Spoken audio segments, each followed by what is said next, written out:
আরে ওই যুগের ধনাঢ্য মহিলা মা খাদিজার ব্যবসার সাথে জড়িত ছিলেন খাজা আবু তালেব, নবীজির চাচা।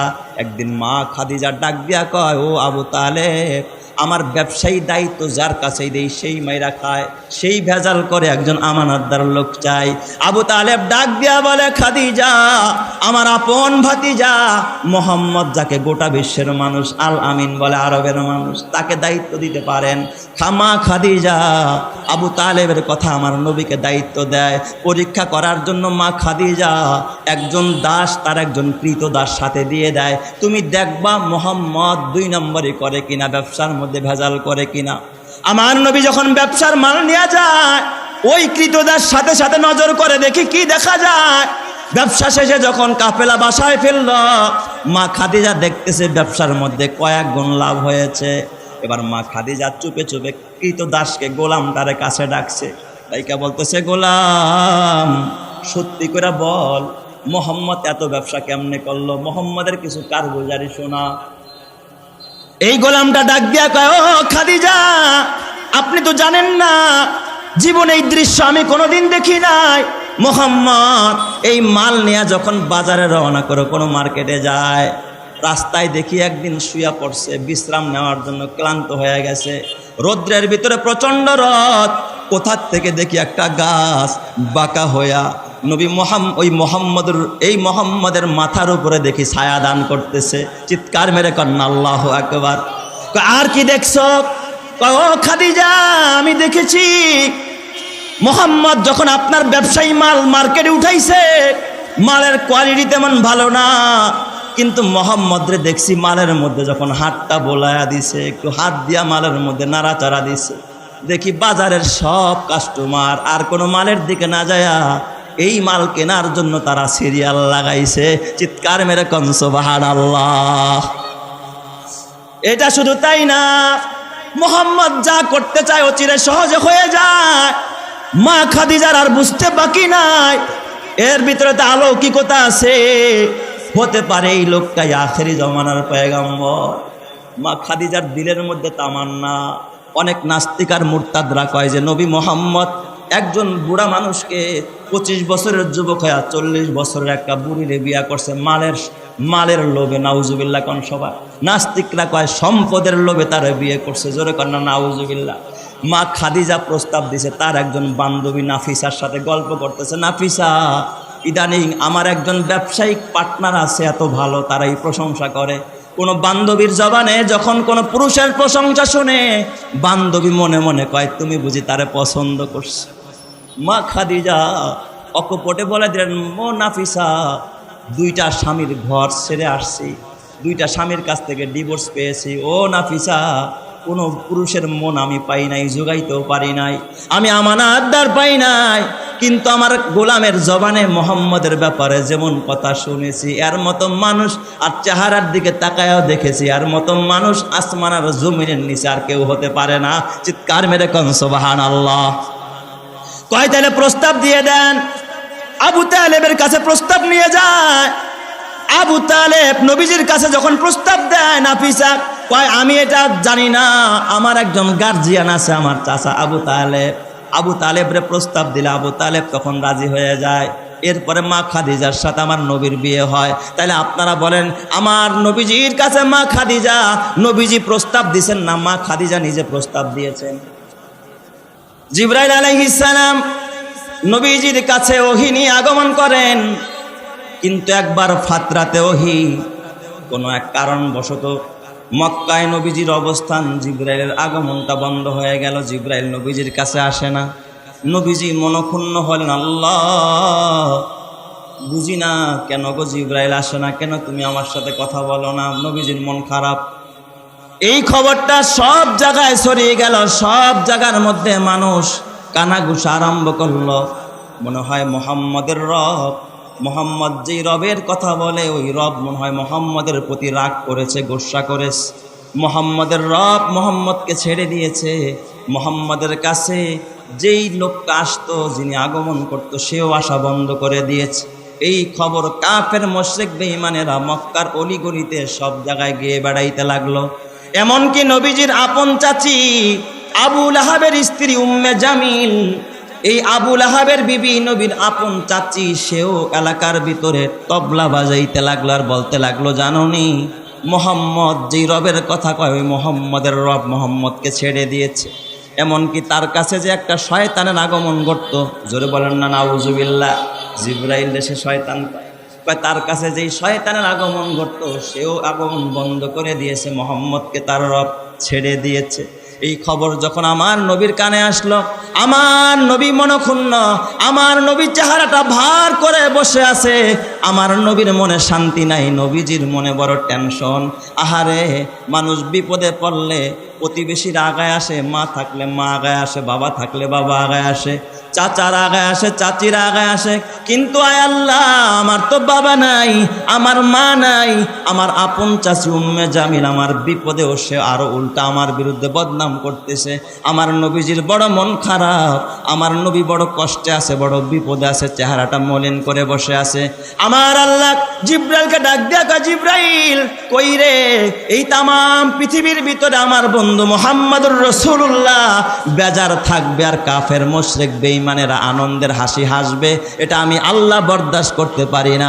তাড়াতাড়ি আমার বন্ধু মুহাম্মদুর রাসূলুল্লাহর কাছে সূরাতুদ দুহাটা নিয়ে যাও আর আমার বন্ধুকে সুসংবাদ শোনায়া দাও, আমার বন্ধুকে আমি ছেড়ে দেই নাই এবং আমার বন্ধুর প্রতিও আমি রাগান্বিত হই নাই। চিৎকার মেরে কন্না আল্লাহু আকবার।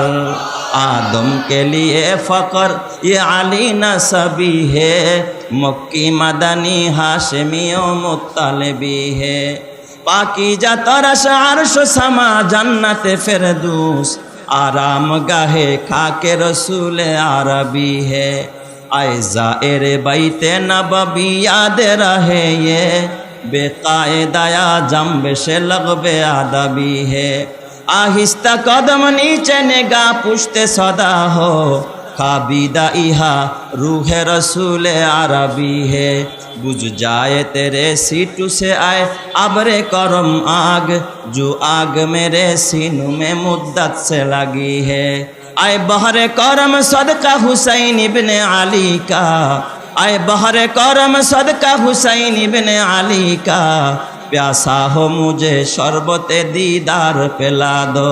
जोरे जोरे कन्ना अल्लाहु আকবার। তাইলে বলেন আমার নবী বেজার হোক, এটা যিনি চান না তিনি কে? আল্লাহ তাআলা তখন সূরাতুদ দুহা নবীজির কাছে নাজিল করলেন। সূরাতুদ দুহা নাজিল করার শুরুতে আল্লাহ তাআলা দুই জিনিসের কসম করলেন। মুফাসসিরিনে কেরাম লেখেন, আল্লাহ তাআলা কসম দিয়া কথা বললে যেমন গুরুত্বপূর্ণ হয়, কসম সারা বললেও তেমন গুরুত্বপূর্ণ হয়। কিন্তু তারপরে দুনিয়া দারুল আসবাব, দুনিয়ার মানুষ কসম দিলে কথার মধ্যে গুরুত্ব বোঝে, তাই আল্লাহ তাআলা দুই জিনিসের কসম করেছেন, ওয়াদ-দুহা ওয়াল-লাইলি ইযা সাজা। ওয়াদ-দুহা মানে দুহার কসম, সুদীপ্ত আলোর কসম, সুপ্রভাতের কসম, প্রভাতের কসম, চাষতের সময়ের কসম, যখন সূর্যটা আলোকময় হয় ওই সময়ের কসম। মুফাসসিরিনে কেরাম লেখে আল্লাহ তাআলা দুহার কসম কেন করেছেন? ওই দুহার সময়টা আল্লাহর কাছে বড় দামি, চাষতের সময়টা আল্লাহর কাছে বড় দামি। হাদিসে কুদসিতে আল্লাহ জাল্লা শানুহু বলেন, قال رسول الله صلى الله عليه وسلم عن الله عز وجل يا ابن آدم اركع لي 4 ركعات من أول النهار أكفك آخره। আল্লাহ জাল্লা শানহু বলেন, হে বনি আদম, সকাল বেলা ওঠার পরে চাষতের সময় তোমরা 4 রাকাত নামাজ পড়ো। দিনের শুরুতে যদি 4 রাকাত নামাজ পড়তে পারো, আকফিকা আখিরাহু, গোটা দিনের জন্য আমি আল্লাহই যথেষ্ট হয়ে যাব। কেউ যদি এই চাষতের সময় 4 রাকাত চাষতের নামাজ পড়তে পারে, এই গোটা দিনের জন্য যিনি যথেষ্ট হবেন তিনি কে? আল্লাহ। তাইলে চাষতের নামাজ পড়া দরকার আছে না নাই? আল্লাহ তাআলা দুহার কসম করে, চাষতের কসম করে আল্লাহ তাআলা চাষতের গুরুত্ব বুঝাইছেন। ওয়াল্লাইলি ইজা সাজা, রাতের কসম, রাত্র যখন অন্ধকার হয়, নরমাল রাতের কসম আল্লাহ করে নাই। ওয়াল্লাইল, রাতের কসম, ইজা সাজা, রাত্র যখন গভীর হয়, রাত্র যখন অন্ধকার হয়, গভীর রাত্রের কসম করেছেন, কারণ গভীর রাতে যিনি বরকত দান করেন তিনি কে? বিকদরি কাদ্দিন তুকতাসাবুল মাআলি, বিকদরি কাদ্দিন তুকতাসাবুল মাআলি, মান তলাবাল উলা সাহিরাল লায়ালি। তুমি যদি মর্যাদা অর্জন করতে চাও, তুমি যদি দামি হতে চাও, গভীর রাতে উঠে রবের সাথে যোগাযোগ চালু করে দাও। কেউ যদি গভীর রাতে উঠে রবের সাথে সম্পর্ক করতে পারে, তাকে দামি বানিয়ে দিবেন যিনি, তিনি কে? এই জন্য আল্লাহ তাআলা বলেন, মিনাল লাইলি ফাতাহাজ্জাদ বিহি নাফিলাতাল লাক আসা আইয়াবআসাকা রাব্বুকা মাকামাম মাহমুদা। রাতের বেলায় যদি তাহাজ্জুদের নামাজ পড়তে পারে, তাকে মাকামে মাহমুদ দান করবেন কে? আল্লাহ প্রশংসিত স্থান দান করবে। দেখেন না, এই যুগেও যদি কেউ তাহাজ্জুদ গুজার আল্লাহওয়ালা হয়, কেউ যদি তাহাজ্জুদের নামাজ পড়ে, তার সম্মান দুনিয়া ও আখেরাতে যিনি বাড়িয়ে দেন তিনি কে? তাহাজ্জুদের দ্বারা মানুষের ইহকালীন পরকালীন ইজ্জত আল্লাহর কাছে বেড়ে যায়। এই জন্য আল্লাহ তাআলা ওই গভীর রাতের কসম করলেন, ওয়াল্লাইলি ইযা সাজা।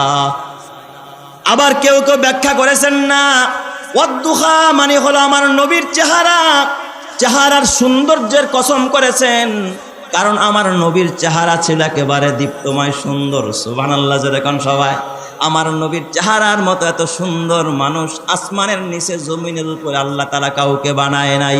জোরে কন্না আল্লাহু আকবার। এত সুন্দর করে আমার নবীকে বানাইছেন যিনি, তিনি কে? ওয়াল্লাইলি ইযা সাজা। আর এখানে রাতের অন্ধকারের সাথে আমার নবীর চুল মুবারককে তাসবিহ দেওয়া হয়েছে। তার মানে আপনার ওই নিকশ কালো চুলের কসম, নবী আমার আপনার এই আলোক উজ্জ্বল চেহারার কসম, এবং আপনার কালো কেশ যেটা আপনার চেহারার সাথে মানানসই। কিছু কিছু কালো আছে যেটা চেহারার সাথে মানায় না। নবী আমার আপনার এই সুদীপ্ত চেহারার কসম, অদ্দুহা মানে চেহারার কসম, ওয়াল্লাইলি ইজা সাজা। আর আপনার ওই নিকশ কালো কেশ, আপনার যে চুলগুলো আছে এর কসম করে বললাম, মা ওয়াদ্দাআকা রব্বুকা ওয়া মা ক্বালা। কাফেররা কয় আপনাকে নাকি আল্লাহ ছেড়ে দিয়েছে, আল্লাহ নাকি আপনার প্রতি রাগ করেছে, গোসা করেছে। ও নবী আমার, আমি আপনার চেহারার কসম করে বলি, আপনার কালো কেশ কালো মাথার চুলের কসম করে বলি, মা ওয়াদ্দাআকা রব্বুকা ওয়া মা ক্বালা। আপনার রব আপনাকে ছেড়ে দেয় নাই, আপনার রব আপনার প্রতি রাগান্বিত হয় নাই। জোরে জোরে কন্না আল্লাহু আকবার। আরো জোরে ঈমানের আওয়াজে বলেন আল্লাহু আকবার। বলেন তো নবীর সাথে আছেন কে? আরো জোরে বলেন না কে? আমাদের সাথে আছেন কে? হক্কানি উলামায়ে কেরামের সাথে আছেন কে? এই জন্য পৃথিবীর কাফের মুশরিক বেঈমানেরা যতই ইসলামের বাতিকে নিভাইতে চায়, কেউ নিভাইতে পারবে না, কারণ বাতিটা যিনি জ্বালাইছেন তিনি কে?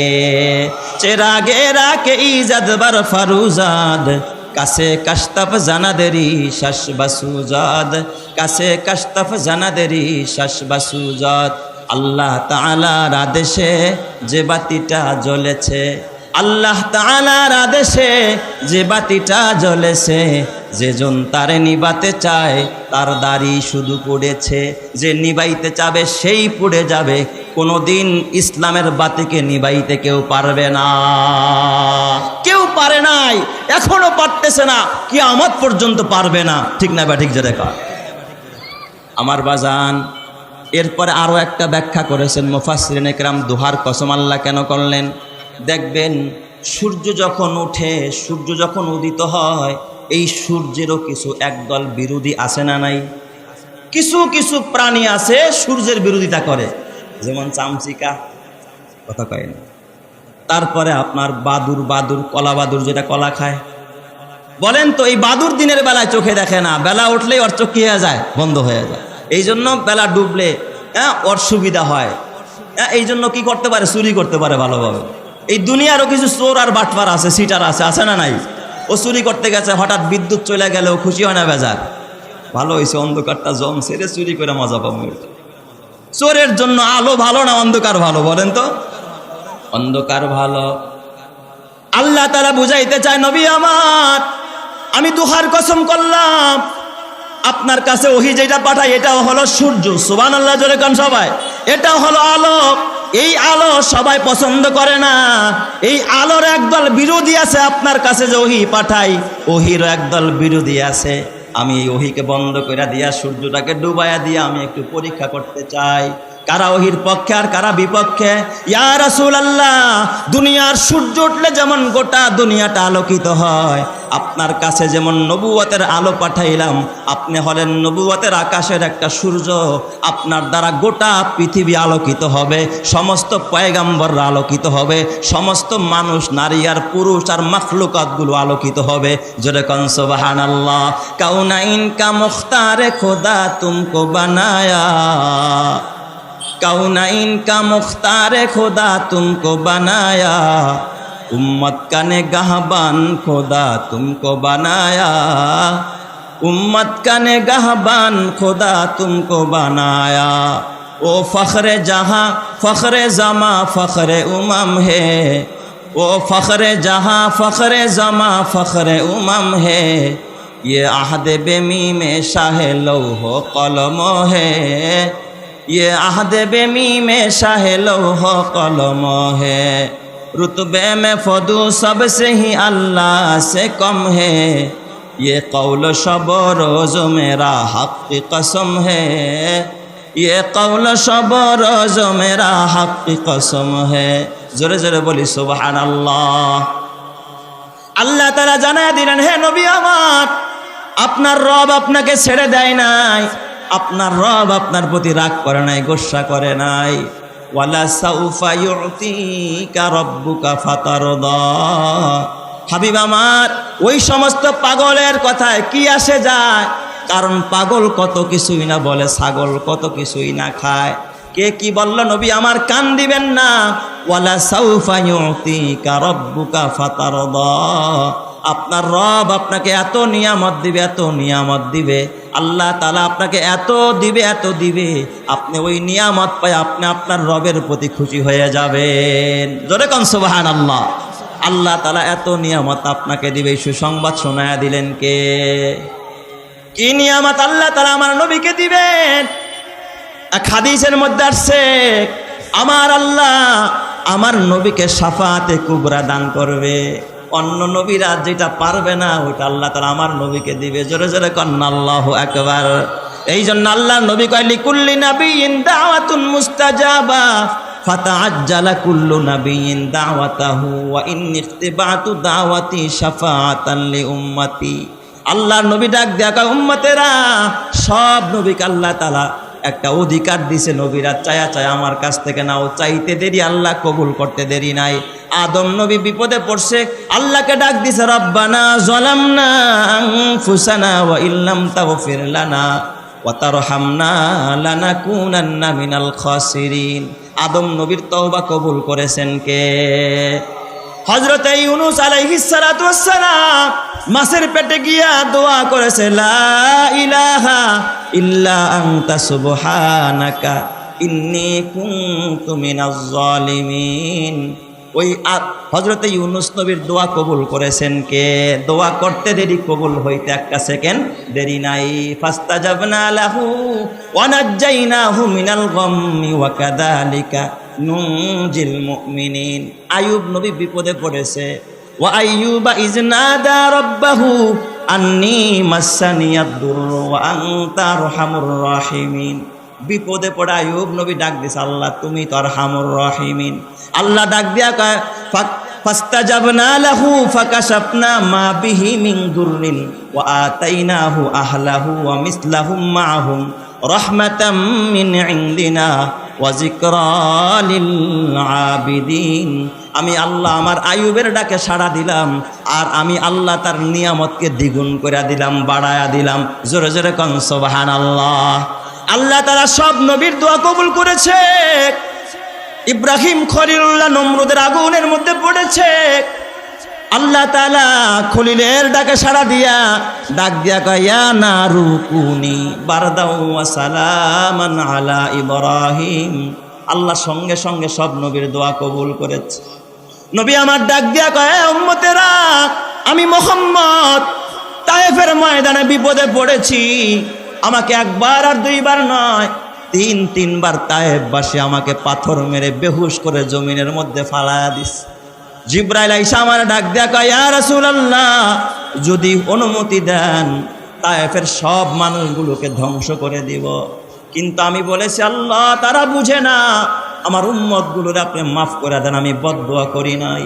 আমি মুহাম্মদ উহুদের ময়দানে আমার দান শহীদ হয়ে গেছে, মাথায় লোহার কড়া ঢুকেছে, আমার দাঁত থেকে আমার মাথা থেকে রক্ত বের হইতেছিল।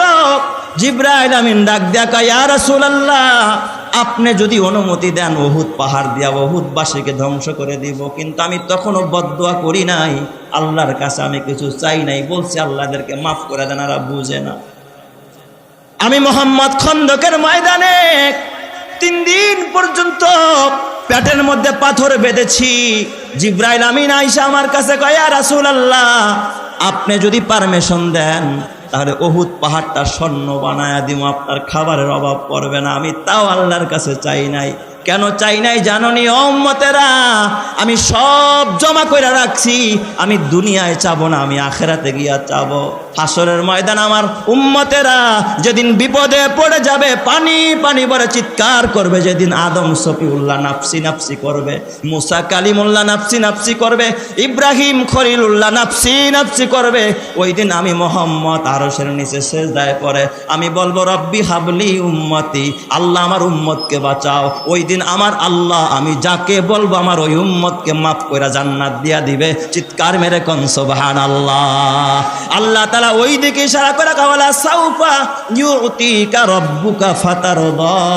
হাবিব আমার, আপনি যেমনটা চাইবেন তার থেকে আমার আল্লাহ আপনাকে আরো বেশি দিবে, এত দেওয়া দিবে আপনি এক পর্যায়ে আল্লাহর প্রতি রাজি আর খুশি হয়ে যাবেন। জোরে জোরে কোন সুবহানাল্লাহ। বলেন তো দেনেওয়ালা যিনি তিনি কে? আরো জোরে বলেন দেনেওয়ালা কে? এরপরে আমার আল্লাহ আমার নবীকে 3টা নিয়ামতের কথা স্মরণ করায়া দেয়। আমার আল্লাহ এই প্রতিশ্রুতি দেওয়ার পরে, সুসংবাদ দেওয়ার পর আমার আল্লাহ নবীকে 3 নিয়ামতের কথা স্মরণ করায়। 1 নম্বরের নিয়ামত আল্লাহ তাআলা বলে, আলাম ইয়াজিদকা ইয়াতীমান ফাআওয়া। হে নবী আমার, আমি কিন্তু আপনার এতিম পেয়েছিলাম, আপনি কিন্তু চির এতিম ছিলেন নবী আমার। জন্মের আগেই বাবা হারাইছেন রাসূল গো, আপনার আশ্রয়ের কোনো জায়গা ছিল না। ফাআওয়া, আমি আল্লাহ আপনাকে আশ্রয় দিয়েছি, আমি কিন্তু আপনাকে ওই সময় ছেড়ে দেই নাই। ছোটবেলায় কিন্তু আমি আপনাকে ছেড়ে দিতে পারতাম। আপনার জন্মের পরে আপনার বাবা নাই, কে আপনাকে কোলে নিবে, আদর করবে? কাবার চত্বরে গিয়া কে দোয়া করবে? নবী গো, আপনার জন্মের পরে দুনিয়াতে যখন কারো বাবা থাকে না, এতিম সন্তানের তেমন কোনো কদর থাকে না। কিন্তু আপনার জন্মের পরে আপনার দাদা আব্দুল মুত্তালিব আপনারে একটা কাপড়ে পেঁচাইয়া কাবার চত্বরে গিয়া যখন দোয়া আরম্ভ করতেছিলেন, সকল কাবার তোয়াফকারীরা আইসা দেখতেছিল, মনে হয় যেন আকাশের চাঁদ আব্দুল মুত্তালিবের কুলের মধ্যে হাসতেছে। চিৎকার মেরে কোন সুবহানাল্লাহ। নবী আমার, শিশুকালে আপনার আমি ছেড়ে দেই নাই। আলাম ইয়াজিদকা ইয়াতীমান ফাআওয়া। হে নবী, কে আপনাকে দুধ খাওয়াবে, আদর করে পালবে, আমি তাও ব্যবস্থা করছি। আমি তায়েফের হালিমাতুস সাদিয়ারে পাঠায়া দিছি, তার বাসায় নিয়ে হালিমাতুস সাদিয়া। শিশুকালে কে লালন পালন করবে তাও আমি নির্বাচন করে দিয়েছি। ওগো নবী আমার, আপনার মা যখন হারায়া যায় আপনি কার কুলে থাকবেন? দাদা আব্দুল মুত্তালিব আপনাকে লালন পালন করতেছিল, তখনও কিন্তু আমি আপনাকে একা একা ছেড়ে দেই নাই। দাদা আব্দুল মুত্তালিবের ইন্তেকালের পর চাচা আবু তালেব আপনাকে লালন পালন করতেছিল, কত আদর করতেছিল চাচা আবু তালেব। আবু তালেব একদিন আমার নবীকে ডাক দিয়া বলে, ও মোহাম্মদ, বাতিজা মোহাম্মদ, ছোট্টবেলায় তোমার একদিন কুলে নিয়া আমি পূর্ণিমার রাতে, যখন জ্যোৎস্না রাতে আমি রাতের বেলায় বের হইলাম, আমি যখন তোমাকে আমার কুলের মধ্যে হেলাইতে দুলাইতেছিলাম, আমি আকাশের দিকে তাকায় দেখি তুমি যেমন নড়াচড়া করো, তোমার হাত পাও যেমন নড়াচড়া করে, আকাশের চাঁদ দেখি তোমার সাথে সাথে নড়াচড়া আরম্ভ করে দিয়েছে। চিৎকার মেরে কোন সুবহানাল্লাহ। নবী আমার ডাক দিয়া কয়, চাচা ও চাচা, এটা আকাশের চাঁদ নড়াচড়া করে নাই, আমি মুহাম্মাদের বাবা নাই, আকাশের চাঁদ জানে আমার সাথে খেলা করার কেউ নাই, এই জন্য আমার আল্লাহ তাআলা চাঁদকে আদেশ করেছে আমি যেন বেজার না হই, আমি যেন কান্না না করি, কারণ আমার তো খেলনা কিনে দেওয়ার কেউ নাই, আকাশের চাঁদ আমার সাথে খেলা আরম্ভ করে দিয়েছে। চিৎকার মেরে কন্না আল্লাহু আকবার, আরো জোরে কন্না আল্লাহু আকবার। আলাম ইয়াজিদকা ইয়াতীমান ফাআওয়া, হে নবী আমার ছোটবেলায় ছাড়ি নাই, এখন কেন ছেড়ে দিব? আপনি কি মনে করছেন আমি কি এখন আপনারা ছেড়ে দেব নাকি? আমি তো নবী হওয়ার পরেও আপনাকে ছেড়ে দেই নাই। আবু তালেবের কাছে থাকা অবস্থায় মক্কার কাফেরেরা, আপনি যখন তায়েফের, আপনি যখন পাহাড়ের পাদদেশে দাঁড়ায়া যখন দাওয়াত দেওয়া আরম্ভ করলেন আমার নির্দেশ পাইয়া, ফাসদা বিমা তুমার ওয়া আরিজ আনিল মুশরিকিন, প্রকাশ্যে যখন দাওয়াত দেওয়া আরম্ভ করলেন, মক্কার কাফেরেরা যখন পাহাড়ের পাশে সবাই জমা হলো, আপনি যখন তাদেরকে জাহান্নামের কথা বললেন, ঈমানের কথা বললেন, কালিমার কথা বললেন, তখন আপনার চাচা আবু লাহাব কি বলছিল? তাব্বান লাকা ইয়া মুহাম্মদ, এ মুহাম্মদ তুমি ধ্বংস হয়ে যাও, আলী হাজা জামাতানা, এই জন্যই কি আমাদেরকে ডাকছো কিনা? এ নবী আমার, তখন আমি বলেছি নবী আপনি কোনো কথা বলবেন না, জবাবটা আমি দিয়ে দিব। আমি সঙ্গে সঙ্গে তখন আপনার একা ছেড়ে দেই নাই, আমি আয়াত নাজিল করছি, তাব্বাত ইয়াদা আবি লাহাবি ওয়া তাব্বা, মা আগনা আনহু মালুহু ওয়া মা কাসাব, সায়াসলা নারান যাতা লাহাবি ওয়া ইমরাতু হাম্মালাতাল হাতাব ফি জিদিহা হাবলুম মিন মাসাদ। নবী আমার, আমি তখন আপনাকে ছেড়ে দেই না একা একা। মক্কার কাফেররা আপনারা পাগল কয়, আপনার মাজনুন বলে, এটা মাজনুন, এটা পাগল। আমি আল্লাহ তখন আপনার একা ছেড়ে দেই নাই, আমি সঙ্গে সঙ্গে জবাব দিয়ে দিছি, নুন ওয়াল কলামি ওয়া মা ইয়াসতুরুন মা আনতা বিনি'মাতি রাব্বিকা বিমাজনুন। আপনাকে ওরা পাগল কয়, আমি জানাই দিছি না না, তিনি আমার নিয়ামতে ধন্য, আমার নিয়ামতে ধন্য যিনি, তিনি কোনোদিন পাগল হতে পারে না। আমি আপনার পক্ষ নিয়ে আমি তাদেরকে জবাব দিয়ে দিছি। আর আজকে বুঝি নবী হওয়ার পরে আপনাকে আমি ছেড়ে দিব? মা ওয়াদ্দাকা রব্বুকা ওয়া মা ক্বালা, আপনার রব আপনাকে ছেড়েও দেয় নাই, আপনার প্রতি রাগান্বিতও হয় নাই। চিৎকার মেরে কন্না আল্লাহু আকবার। বলেন তো আমার নবীর সাথে আছেন যিনি, তিনি কে? আল্লাহ। এই জন্য আল্লাহ আলাম ইয়াজিদকা ইয়াতীমান ফাআওয়া, 2 নম্বর আর একটা নিয়ামতের কথা আমার আল্লাহ স্মরণ করে দেয়, ওয়া ওয়াজাদাকা দাল্লান ফাহাদা। নবী আমার, আপনাকে কিন্তু আমি পেয়েছি পথের সন্ধানী। এখানে দল্লুন শব্দের অর্থ অনেক সময় গোমরা হয়, কিন্তু এখানে এই অর্থ করা যাবে না।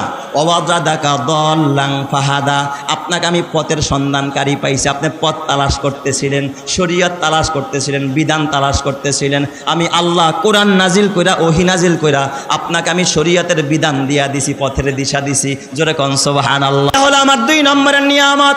3 নম্বরের নিয়ামত, আল্লাহ তাআলা ডাক দিয়া কা ওয়াজাদাকা আইলান ফাগনা। নবী আমার, আপনাকে কিন্তু আমি একেবারে নিঃস্ব পেয়েছিলাম, অভাবী পেয়েছিলাম। আপনি বড় অভাবী ছিলেন, আপনার পকেটে টাকা ছিল না, ঘরে খাবার ছিল না, চুলায় আগুন জ্বলতো না। আপনাকে আমি বড় গরিব পেয়েছি নবী আমার, কিন্তু আমি আল্লাহ ফাগনা, আপনাকে আমি, হে রাসূল আমার, আপনি বড় অভাবী ছিলেন, আমি অভাব মুক্ত করে দিয়েছি, আপনার অভাব দূর করেছি। আল্লাহ কেমনে অভাব দূর করছে? তা করে নাই, তারাও ইসলামকে ঠেকাইতে পারে নাই। এই যুগেও সেই ইসরায়েলের কুত্তা বিনিয়ামিন নেতানিয়াহু এবং তাদের দূষর, চাই সে আমেরিকা হোক, চাই সে ভারত হোক, তারাও ঠেকাইতে পারবে না। অপেক্ষায় থাকো, মুসলমানদের জুতা তোমাদের গালে মোলাকাত করবে। কথা ঠিক না? ঠিক জোরে কার? আজ হোক আর কাল হোক, মুসলমানদের জুতা তাদের গালে মোলাকাত করবে। ঠিক না? ঠিক বলেন সবাই। এই জন্য আমার ভাইয়ারা, নবীজির উপরে মক্কি জিন্দেগিতে যত অবিচার হয়েছে, জুলুম হয়েছে, অন্যায় হয়েছে, সাহাবায়ে কেরামের উপর যত নির্যাতন হয়েছে, মানুষ কি ইসলাম গ্রহণ করা বন্ধ করে দিয়েছে? করে নাই। কারণ মুসলমান তো হালাল জাদা। মুসলমান কি বলেন? হালাল জাদা। হালাল জিনিসের মধ্যে বরকত আছে না নাই? তোরা তো হারাম জাদা, তোদের তো জন্মের ঠিক নাই, তোদের বাবার পরিচয় নাই, তোরা তো হারাম জাদা। হারামের মধ্যে বরকত নাই, হালালের মধ্যে বরকত আছে না নাই? দেখবেন আমাদের দেশে 2 ধরনের প্রাণী আছে। গরু, এটা হালাল না হারাম? পক্ষান্তরে কুকুর, এটা হালাল না হারাম? হারাম। বলেন তো, গরু বছরে বাচ্চা দেয় কয়টা? একটা। আবার মাঝে মাঝে গ্যাবও দেয়, দেয় কি না? পক্ষান্তরে কুকুর বাচ্চা দেয় কয়টা? হ্যাঁ, 7টা 8টা, 2 হালি 3 হালি, ঠিক না ঠিক? কিন্তু আপনাদের এলাকার মধ্যে গরু জবাই হয় কয়টা? কথা কয় না। এই এলাকার মধ্যে গরু কি পরিমাণ জবাই হয়? কোরবানিতে কি পরিমাণ জবাই হয়? এমন কোনো হাট নাই, এমন কোনো দিন নাই যে রামগঞ্জে গরু জবাই হয় না। ঠিক বললাম না ঠিক বললাম? বাংলাদেশের মধ্যে, সারা বাংলাদেশে কয়েক লক্ষ গরু জবাই হয়, ঠিক কিনা বলেন? মানুষ এই গরুর গোশত খায়, ঠিক কিনা? কিন্তু যেইভাবে গরু জবাই হয় আর এর প্রোডাকশনও খুব কম, বছরে মাত্র কয়টা? একটা। তারপরেও হাটে বাজারে গেলে গরুর কোনো অভাব আছে? অভাব নাই। কেন? এটা হালাল প্রাণী। হালালে বরকত দেয় কে? আল্লাহ। পক্ষান্তরে কুকুর বাচ্চা দেয় কয়টা? 8টা 9টা 10টা 12টা, 1 হালি 2 হালি। বলেন তো এই এলাকার মধ্যে কুকুর জবাই হয় কয়টা? কথা কয় না। 2-1টা জবাই হয়? জবাই হয় না। তাহলে যেই হারে কুকুর প্রোডাকশন হচ্ছে, যেইভাবে কুকুর জন্ম নিয়েছে, তাহলে তো কুকুরে এলাকা, হ্যাঁ, পুরা একেবারে তেরে যাওয়ার কথা, ঠিক না ঠিক যেটা কন? কিন্তু এই পরিমাণ কুকুর এলাকাতে আছে নাই। কারণ এটা কি? হারাম প্রাণী। হারামের মধ্যে কোনোদিন বরকত নাই, হালালের মধ্যে বরকত আছে। এই জন্য আমি ব্যর্থ কণ্ঠে বলবো, হে ইসরায়েলের কুত্তা, তুই জেনে রাখিস, তুই মুসলমানদের রক্ত নিয়ে হোলি খেলা শুরু করেছ, মুসলমানদেরকে শেষ করার জন্য নানা ষড়যন্ত্রে মেতে উঠেছ। আজ হোক আর কাল হোক, মুসলমানদের জুতা তোর গালে মোলাকাত করা ছাড়া কোনো রাস্তা নাই। কথা ঠিক না ঠিক যারা? আমার ভাইয়েরা, আমার নবীজিকে যিনি পরিচালনা করেন তিনি কে? আমার নবী কিসের দ্বারা পরিচালিত? ওহির দ্বারা পরিচালিত। কিসের দ্বারা? মুহাম্মাদে হারগিজ না গুফতা তানা গুফতা জিবরাইল। মুহাম্মাদ হারগিজ না গুফতা তানা গুফতা জিবরাইল। জিবরাইল হারগিজ না গুফতা তানা গুফতা রব্বুল জলিল। আল্লাহ জিবরাইলে কিছু না বললে জিবরাইল আমার নবীরে কিছু পায় না, আর জিবরাইল কিছু না বললে আমার নবীও কিছু পায় না, ঠিক না বা ঠিক যেটা কর? তাহলে আমার নবী কিসের দ্বারা পরিচালিত? ওহির দ্বারা পরিচালিত। সব নবীদের কাছে ওহির আগমন হয়েছে। আদম নবীর কাছেও জিবরাইলের আগমন, নূহ নাজিহুল্লাহর কাছেও জিবরাইল এসেছে, হযরতে ইব্রাহিম খলিলুল্লাহর কাছেও জিবরাইলের আগমন ঘটেছে, ইসমাইল জবিহুল্লাহর কাছেও জিবরাইল আলাইহিস সালামের আগমন ঘটেছে, ওহির আগমন হয়েছে। হযরতে মুসা কালিমুল্লাহর কাছেও জিবরাইল এসেছে, ওহি এসেছে। কিন্তু আমার বাজান ঈসা রূহুল্লাহর কাছে ওহি এসেছে, কারো কাছে 10 বার, কারো কাছে 20 বার, কারো কাছে 100 বার, কারো কাছে